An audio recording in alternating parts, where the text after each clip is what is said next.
Bienvenidos a Salud en Redes, nos volvemos a encontrar. Cada martes tenemos un tema especial. Hoy un tema que nos atraviesa a todos. Todos alguna vez seguramente sufrimos dolor de cabeza. Y vamos a preguntarle a las profesionales, vamos a preguntar, a ver, ¿es lo mismo una migraña, una cefalea, un dolor de cabeza? ¿Nos tenemos que automedicar? ¿Podemos manejarlo? Tenemos un montón de preguntas para hacernos y lo que me parece fundamental es que no empecemos como a naturalizar determinados dolores, ¿sí? Vamos a darle tiempo, vamos a estudiar, vamos a preguntar, vamos a asesorarnos y para eso hoy tenemos de invitada a una referente de la Asociación Argentina de Migrañas y Cefaleas. Vamos a estar hablando con Lucía Balbastro. No te pierdas entonces este programa dedicado a cefaleas y migrañas.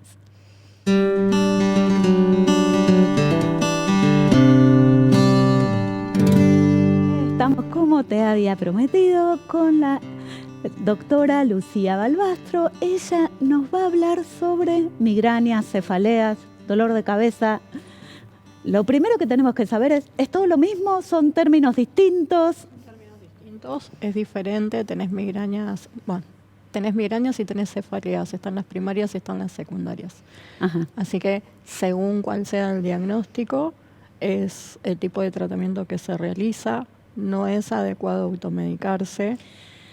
Es un poquito difícil porque estamos llenos de propagandas en los medios donde te dicen tal cosa sirve para el dolor de cabeza y la gente tiende a automedicarse.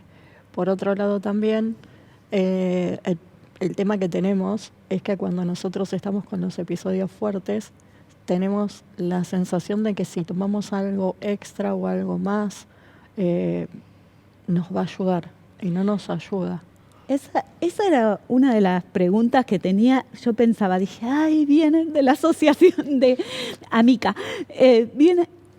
A ver, ahí yo creo, no sé, desde el desconocimiento, todos tenemos como si fuera un ranking de analgésicos, como si fuera del más débil al más fuerte, ¿no? Y me parece que es un desconocimiento, un mito, obviamente, de no saber nada de farmacología, pero bueno, si te duele poquito, tomas ibuprofeno o paracetamol, si te duele mucho, diclofenac o ketorolac, y no es lo adecuado. Y veo tu cara que no. Lo adecuado es estar diagnosticado. Si bien el diagnóstico de migraña o cefalea se realiza por descarte, se empiezan a hacer estudios primarios para ver si no hay alguna patología subyacente y en base a eso se diagnostica. A veces, según qué tipo de patología tenés, puede llegar a ser un síntoma secundario de tu patología de base. Y en otros casos, dependiendo de la persona, es si realmente tenés una migraña o cefalea o no. Lo importante en estos casos, para primeras consultas, para poder llegar a un diagnóstico certero y poder ayudar al profesional, es llevar un libro de migraña, un diario de migraña. ¿Qué es un diario de migraña? Cuando vos, no sé, te levantaste con dolor, anotar a qué hora te acostaste, a qué hora te levantaste, si te acostaste con alguna molestia, si te levantaste con el dolor instalado. En el caso de estar medicado, para ayudar al profesional para ver si hay que hacer ajuste en la medicación, es necesario que pongas lo que tomaste, o si no estás medicado y te automedicás, sí, que es lo más común en la Argentina. Lo importante es llevar el registro de lo que se tomó, cuánto se tomó, a qué hora se tomó, si hicimos algún cambio de hábitos entre medio, porque es súper importante para nosotros. Tenemos factores gatillo en los alimentos, en los olores, en las luces, en si dormimos de más, si dormimos de menos. En el caso de las mujeres, en lo hormonal, el 10% de la población argentina en algún momento de su vida padece de un dolor de cabeza. El 10%, y es un montón. Prevalece más en mujeres que en hombres. Te podría decir que, si me escuchan los expertos de cefalea, ellos tienen quizás los números más exactos, pero yo te podría decir que entre un 80% aproximadamente es mujeres y el resto es hombres, prevalece más. Y bueno, y hay un montón de patologías que tienen como base dolor de cabeza, ¿no? Por otro lado, tenemos más de 300 tipos de dolores de cabeza, o sea, es súper difícil, por eso es la importancia del diario de migraña. A ver, voy a dejar eso para después, pero estaba pensando, ¿se diagnostica cefaleas o migrañas en función de la frecuencia? Digamos, sí, es importante saber. Por eso pensaba lo del libro. No es lo mismo tener un dolor de cabeza cada 2 meses que todas las mañanas. Bueno, por ejemplo, tenés en el caso de los hormonales, que es la que prevalece en mujeres en la mayoría, cuando estás próxima a tu fecha de periodo, empezás con las molestias y durante el periodo. Bien. Entonces, eso sería una cefalea hormonal. Bien. ¿Sí? Entonces, hay que poder distinguir los detonantes como para poder dar con un diagnóstico certero. Es muy importante no automedicarse porque hacemos resistencia a los analgésicos y cuando llegamos a la resistencia a los analgésicos nada nos hace efecto y es necesario en algunos casos hacer una intervención para poder bajar todos los analgésicos y poder empezar con un tratamiento de cero. Es como que estuvieses internado en rehabilitación. Como una limpieza. Como una limpieza de todo el organismo. Dura días, no es como lo de los pacientes que tienen alguna dependencia, una drogadependencia. Ajá. Dura días, pero hay que limpiar todo el organismo para poder empezar otra vez a ver cuál es la medicación que puede llegar a servir.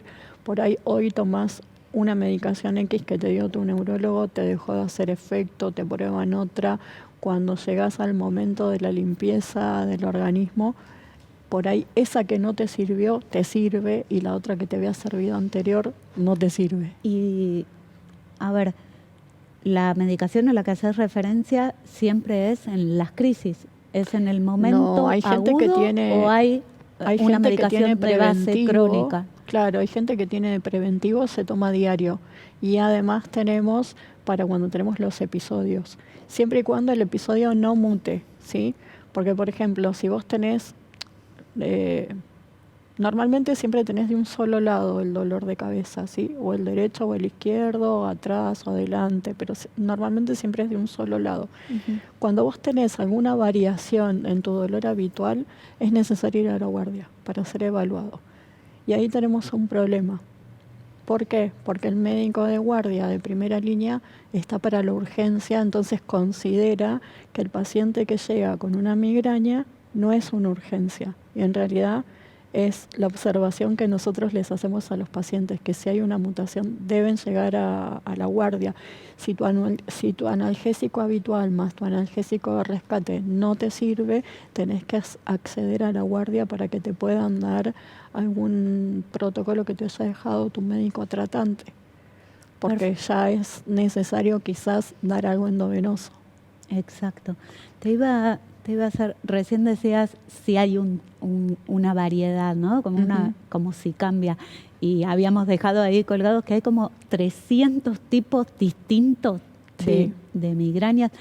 Cada uno conoce, bueno, a mí cada vez que me duele la cabeza me duele específicamente en determinada parte, me duele todo, no sé, tengo náuseas, vomito. Tenés un montón de síntomas. Tenés fotofobia, que es la alteración con el tema de las luces, que vemos como halos, que son como manchitas, como distorsiones a los costados, nos molesta, nos hace doler la vista. La sensación de como algo fugaz, sí, ¿no? Que va y viene, a veces te dura un poquito más de tiempo, entonces eso se llama fotofobia.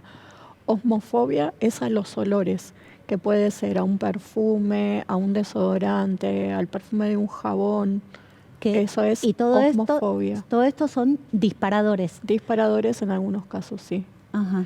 Podés tener fotofobia, osmofobia, alimentos, sonofobia al sonido. Por sonido, sí, sonidos por también, sonido ¿no? También, sí, dependiendo el tipo de sonido. Cuando estamos en lugares donde hay muchísima gente, el bullicio, por eso nosotros cuando tenemos que planear cosas, nos es difícil, no nos es fácil. Si estás con un episodio ya te tenés que quedar adentro.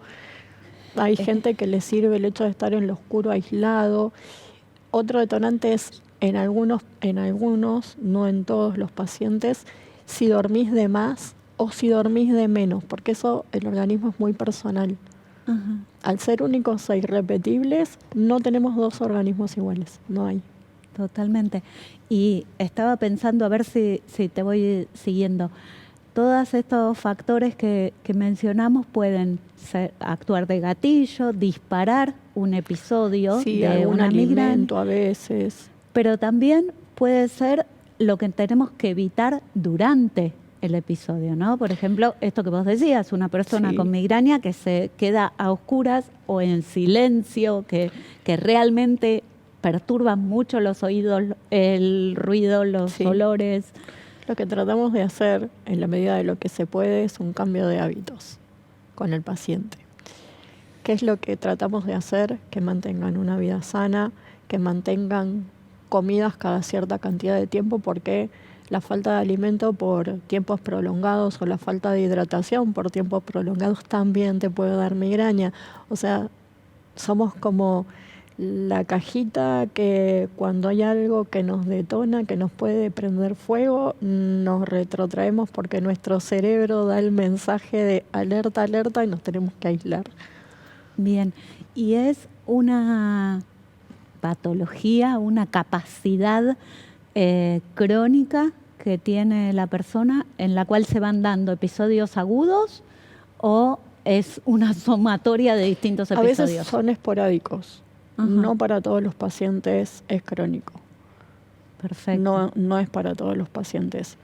Lo que pasa es que cuando vos no estás acostumbrado al dolor, tenés que tener en cuenta que podés tener mucho tiempo sin tener un episodio, si estás con un buen tratamiento que te dieron en la tecla, pero de repente puede haber algún disparador y hacerlo crónico. ¿Cuándo es crónico? Cuando tenemos más de 15 episodios por mes.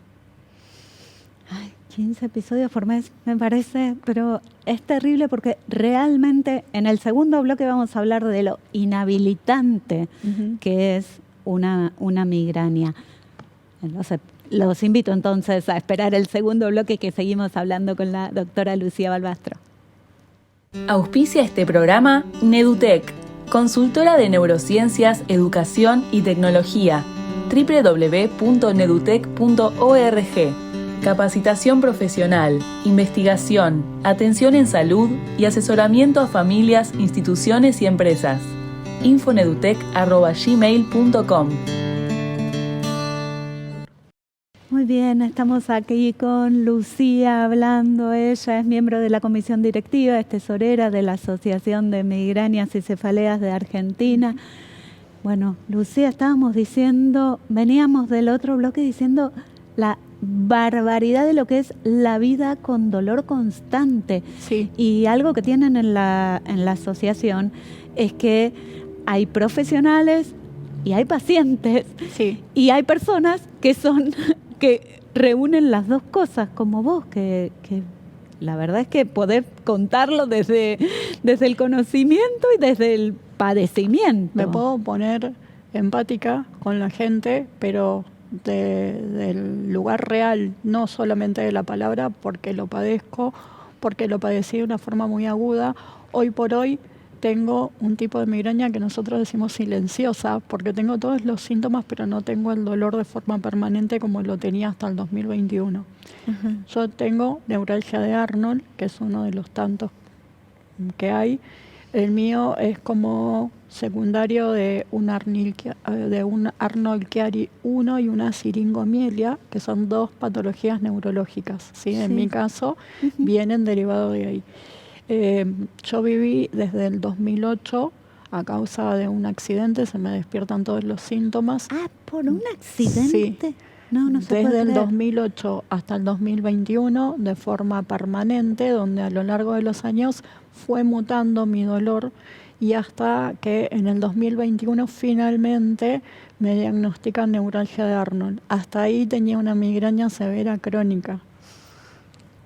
Es decíamos, inhabilitante, Sí. es terrible realmente. Estás estudiando y tenés que posponer un examen, tenés que estudiar en etapas, tenés una familia y tenés que dejar actividades de lado, Nada.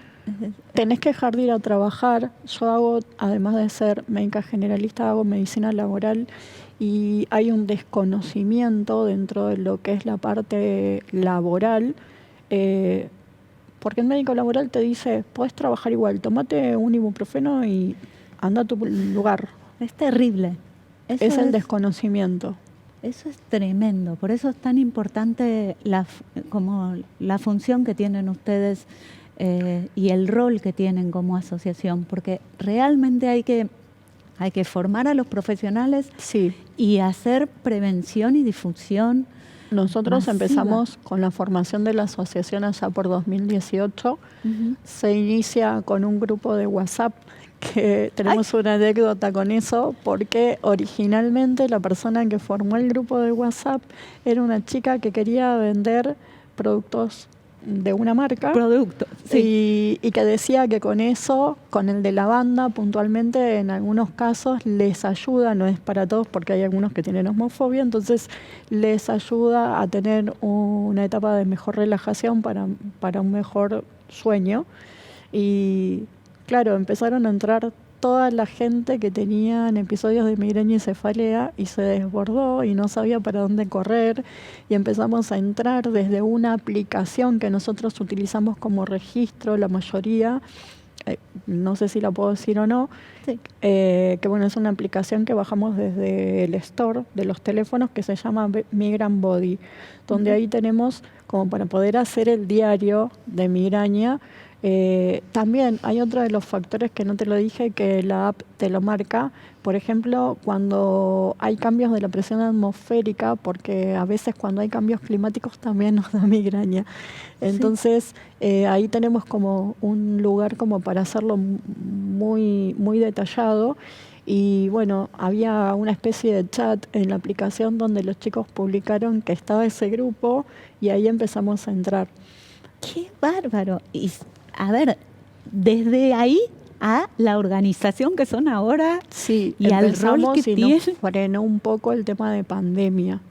Pandemia nos frenó porque Pero teníamos hicieron que... un montón porque ya tienen la personería. Sí, tenemos tienen... personería jurídica, Sí. estamos inscriptos como corresponde, tenemos redes sociales que las Ay. venimos trabajando desde 2019, 2020. No, pero aparte mucho reconocimiento de los Sí. colegas, ¿no? Como, Sí. como que realmente es serio, digamos. Es serio, Es- porque no es fácil vivir con dolor de cabeza, No, no es no, fácil, no. es discapacitante. No todos los días son iguales. Nosotros tratamos de llevar visibilidad porque nosotros consideramos que es una patología invisible. Por ejemplo, si yo no te digo que tengo Chiari-Siringomiela, vos no lo notás. Entonces vos decís, no tiene nada, está bien. Son patologías invisibles. Sí, yo pensaba, son invisibles, pero totalmente masivas, comunes, corrientes. Recién dabas la cifra de un 10% de la población, que es una cifra altísima. Y yo creo que Sí, si pero- uno quita lo que tenemos naturalizado del dolor, se debe duplicar esa cifra. Estadísticamente no tenés exacto cuántos son los pacientes que realmente la tienen, porque hay gente que se automedica y que nunca hace la consulta. Y que le parece normal. Bueno, sí, me duele un poco la cabeza. Además, hay muchas anécdotas, ¿no?, dentro del grupo de pacientes. Bueno, desde ahí se gesta la idea de formar a Mica y empezamos a trabajar desde ahí por las necesidades que vamos viendo que tienen en el grupo, por las curiosidades, por un montón de cuestiones, y de poder llegar al reconocimiento dentro de lo que sería obras sociales y prepagas, o sea, en la asistencia médica, y por qué no en los hospitales públicos también. O sea, no es solamente el acceso a la medicina privada, hay gente que no tiene el acceso y que también necesita del tratamiento. Por supuesto, creo también que desde las redes, estaba pensando, me acordaba ahora de, creo que es la presidenta, ¿no? Fiorella Sí. Martín, Fiorella Martin con su Martin red. Bertuzzi. Sí, con su Cefaloca, con su red.